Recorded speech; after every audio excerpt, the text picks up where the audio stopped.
The AI bubble. Is it? Is it a bubble? Hey everyone, it's Wolfgang. In this video, I'm going to compare the AI bubble and the internet bubble. Right now, there are a lot of people who claim that AI is a bubble, especially in the Magnificent Seven AI stocks. There are a lot of warnings out there. Don't invest in AI stocks. It's a bubble. I'm going to compare that to the internet when it was introduced with a graphical user interface, anyways, in the mid-1990s. I'm going to compare the AI adoption with the internet adoption, okay? Because in the mid-1990s, when Netscape introduced the Netscape Navigator browser in 1994, a lot of people back then said, with conviction, that the internet is a fad. Okay, I was there. I know if you're 30 years old or younger, you're not going to be aware of this. If you were born in 1995 or later, you're 30 years old or younger, right? So you may not be aware of this. But back in those days, a lot of people believed that the internet was a passing fad, that it would fade, okay?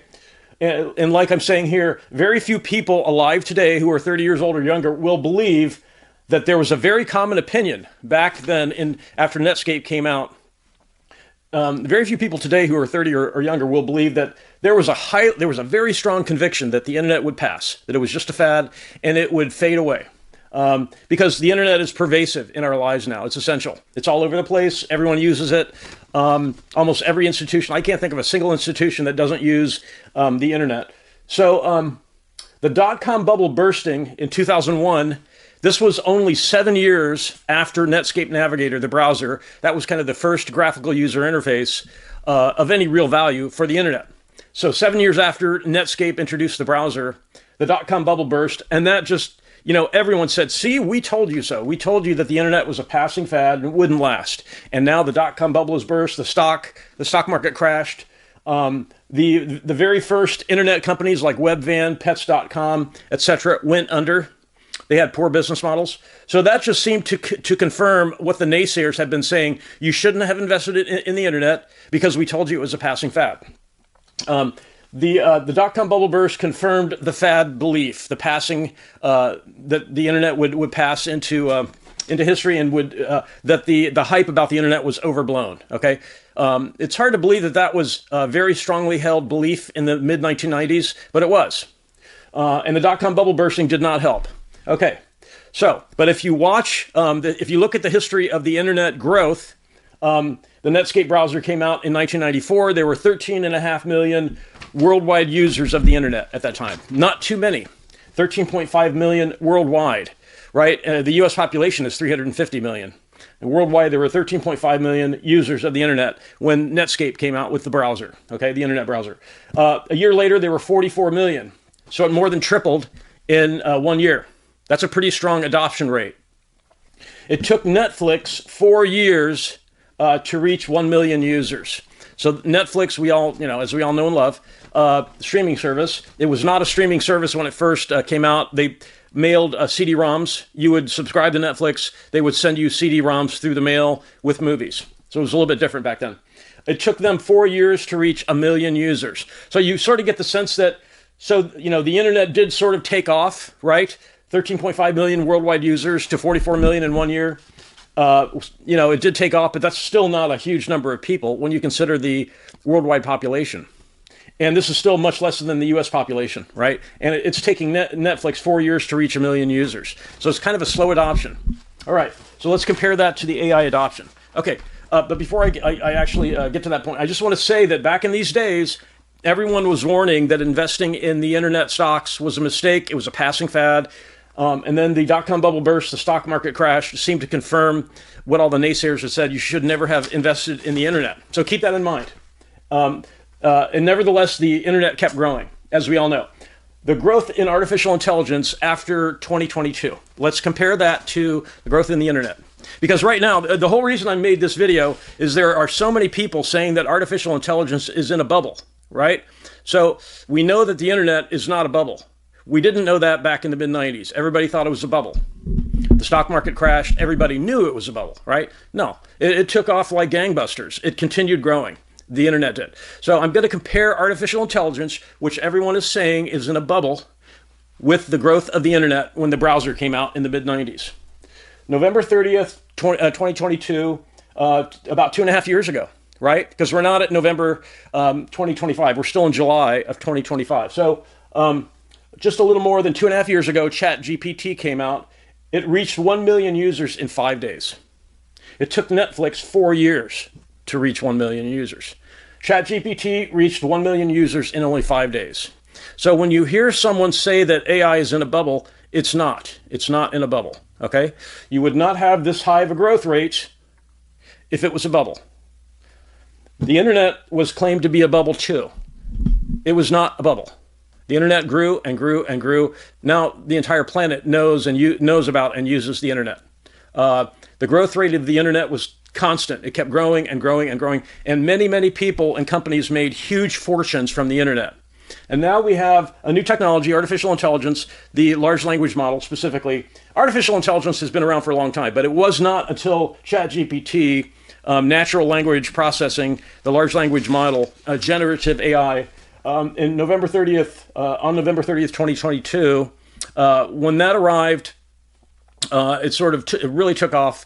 And by the trend, the growth trend, this is going to be so much bigger than the internet. And the internet was a very safe investment. You just had to be patient with the internet investing back then. There was a slight hiccup when the dot-com bubble burst, but if you stayed the course and you had faith that the growth rate showed the internet would take off, that's how Jeff Bezos made a fortune with Amazon. He looked at the growth rate of the internet and he said, Amazon will thrive. And he was right. Amazon stock dropped 90%, I believe, when the dot-com bubble burst. Amazon stock, because Amazon came out in the mid-1990s, right when the Netscape browser arrived. Amazon stock dropped about 90% when the stock market crashed in 2001. But if you stayed the course, if you had conviction and you looked at the growth rate of the internet, you would have said, no, I'm going to stay the course. I'm going to stay invested in the internet. This is going to work long term. That's what Jeff Bezos said. There's an interview with him when they asked him, the dot-com bubble burst in 2001, Netscape was about 6 years old. Amazon was about 6 years old at that time. How did you feel, Mr. Bezos, about the dot-com bubble burst?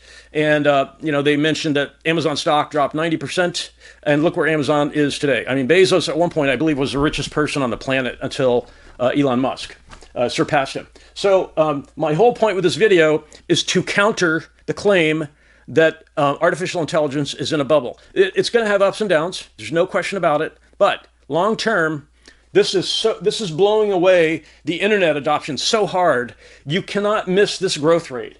ChatGPT reaching 1 million users in only 5 days. It took Netflix 4 years to do that. So was the internet investable back in the days of doubt? When the Navigator browser came out and then the dot-com bubble burst? Was the internet investable back in those days? So here's some companies where if you had invested and stayed the course and ignored Webvan and Pets.com, which failed, Amazon, Google, eBay, PayPal, Cisco Systems. Okay, so Cisco Systems, some of you may not know, Cisco Systems provided the hardware that allowed the internet to really take off. Routers, switches. They provided the computing hardware that allowed the internet infrastructure to support the growth of the internet. In the early days, streaming video on the internet, it was not possible. Okay, what we have today available with high-speed internet, back in those days, an ISDN line was the fastest internet speed you could get, short of a T1.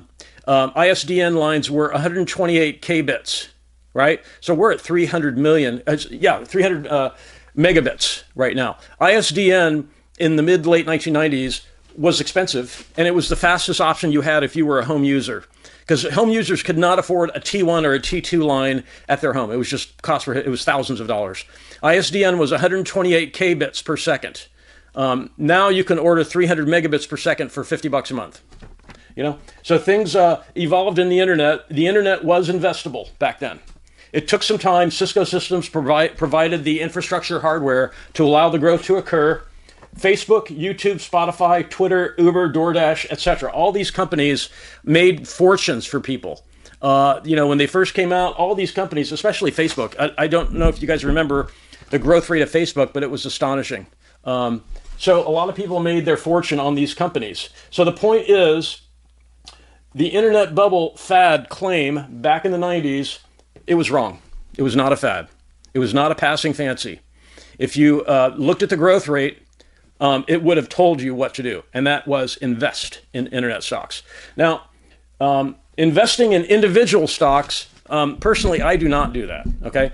I like to identify a trend and invest in a basket of stocks in that trend. For example, the 100 top NASDAQ companies, a lot of them are these sorts of technology companies. There's an ETF called the QQQ that sort of is a basket of these stocks. So that's one way to invest. If you had invested in single stocks like Webvan or Pets.com, you really paid a high price because they went out of business. So, but if you invest in a basket of stocks in artificial intelligence, you're probably going to do very well because the growth rate shows that, comparing ChatGPT 5 days to reach 1 million with Netflix, which you have to admit Netflix is huge. Netflix has really succeeded, even though it took them 4 years to reach 1 million users. AI stocks, a basket of AI stocks is going to be a winning investment over time and already has been for a lot of people. So I couldn't fit everything on the board. The biggest artificial intelligence companies right now. Okay, so Nvidia is the Cisco Systems of artificial intelligence. Back when the internet was just getting started, Cisco Systems provided routers and switches. They provided the hardware, the infrastructure, the computing infrastructure to allow the internet to grow. Okay, Cisco Systems allowed the internet to take off, the World Wide Web to take off. Cisco Systems was the hardware vendor of that time. Nvidia is the hardware vendor for artificial intelligence. Nvidia is worth $4 trillion right now. They're the Cisco Systems of artificial intelligence. Okay, they have software that allows getting the most out of artificial intelligence. They obviously have GPUs, which are in high demand and they're very expensive. Another large AI company, Microsoft. Cloud computing is essential for adoption of artificial intelligence. Microsoft Azure is playing a big role there. Google, Gemini, large language model. Amazon is a cloud computing provider, Amazon Web Services. So those are some of the big players. If you look at, if you do a search on large AI companies now and compare that to 2022, you will see the growth rate, okay? And you will get some confidence that investing in AI is a good idea. You'll know that AI is not a bubble. Okay, there are a lot of people who are saying don't invest in AI stocks. Clearly, they're in a bubble. No, they're not in a bubble. We're just at the very beginning of AI adoption. It's just starting to. It's just at the very early days. If you think about it, we're about 2.5 years after ChatGPT was released. Only 2.5 years. So this is like 1996. When the internet, when the web browser and the World Wide Web started gaining popularity. It's like being in 1996 again, before the huge boom in internet technology, internet stocks, very successful internet companies. That's kind of where we are now. Obviously when money is involved, everyone has a different tolerance for risk, right? So personally, I do not invest in individual stocks. While it's true that if you pick the right stocks, you can do very well. If you don't pick the right stocks, it can hurt you, like what happened with Webvan and Pets.com. The internet took off, but some internet companies went bust, right? So when you hear people say artificial intelligence is a bubble, don't invest in these stocks like Nvidia. You can invest in a basket of stocks like the NASDAQ 100. The QQQ is an exchange-traded fund. That's just one example. I have nothing to do with the company behind the QQQ. That's just one that I mention that because it represents the top 100 NASDAQ stocks, many of which are artificial intelligence and tech stocks. So the point of the video here was naysayers are claiming artificial intelligence is a bubble. I don't think so. Not when you look at the growth rate. When you compare the growth rate to the internet, and you realize that everyone said that about the internet too, that it was a fad, and they were wrong. The people saying AI is a bubble, it's a fad, they're not correct either. They're also wrong. It's going to really take off. In fact, I think people are going to be really surprised over the next 1 and 2 years about the growth in AI stocks, because companies and people are just starting to figure out the best kind of use cases for artificial intelligence. We're sort of like back in 1996, 2.5 years after the Netscape Navigator web browser was introduced. We're sort of at the very beginning. So if you have any questions about this, please post questions in the comments. I'd be happy to answer any questions you have. And I really want to thank everyone for watching, and have a great day.